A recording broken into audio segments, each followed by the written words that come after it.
Welcome back to our channel. Today, we're diving into the world of reports for your IRM within Visp. Let's explore how to get the data you need, whether it's basic device information or detailed audit reports. First things first, if you want basic data on your devices, head to the IRM section. Here, you'll see various categories like the infrastructure locations. Now pay attention to the upper left corner of the table.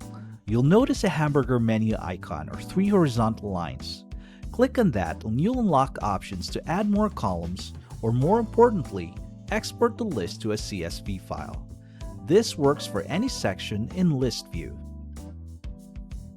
Next up is your inventory, but before you export, make sure you're in list view. If you're seeing tiles or cards, switch to the list or table view. Then it's the same drill. Hamburger menu, export to CSV, boom. You've got your inventory and equipment list. Purchase orders follow the same pattern.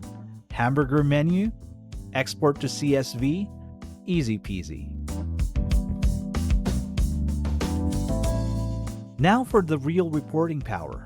Check out the reports icon in your left sidebar. Click on it and then go to the equipment category.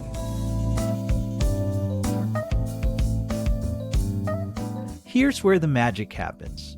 You'll find a treasure trove of reports, like your access point list, equipment assignment history, and even inventory at specific sites.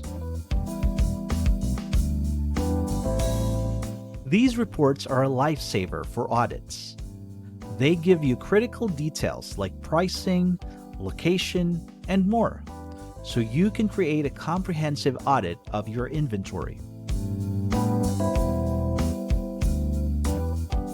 And that's a wrap. Remember, if you have any questions, your client success team is always there to help.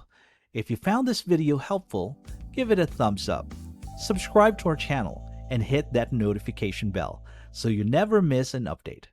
Thank you for watching.